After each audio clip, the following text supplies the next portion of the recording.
Survivors of the recent attacks in Sudan's western Darfur region have spoken of the horrors they witnessed while fleeing fighting. More than 400 people were killed and hundreds of thousands forced to seek safety in recent weeks after a camp hosting displaced people was overrun by the paramilitary group the RSF.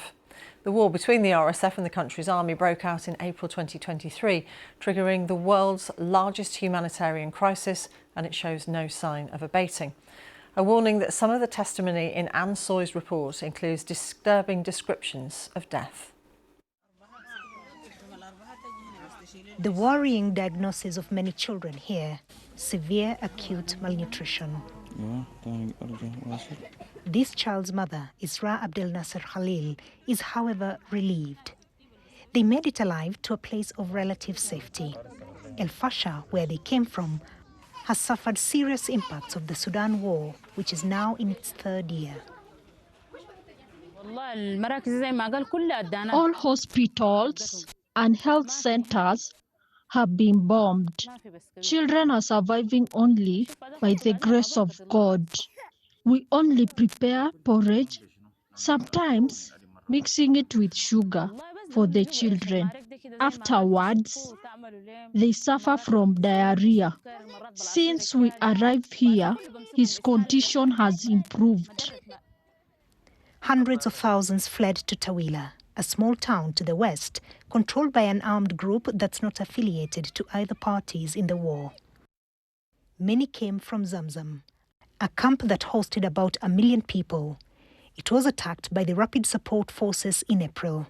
Hundreds were killed. Khadija Ismail Ali witnessed the horrific attack.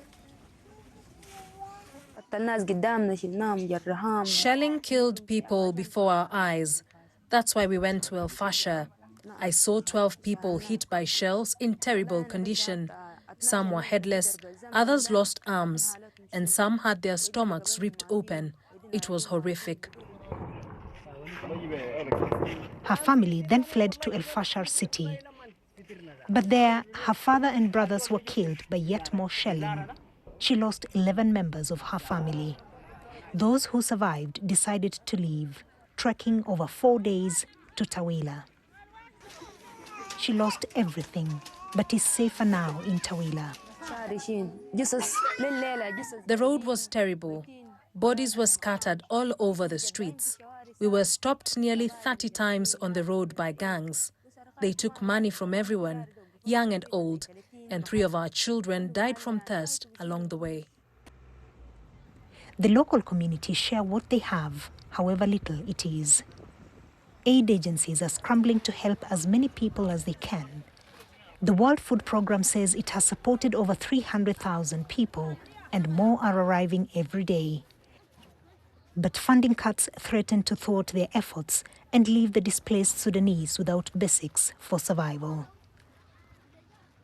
Anne Soy, BBC News.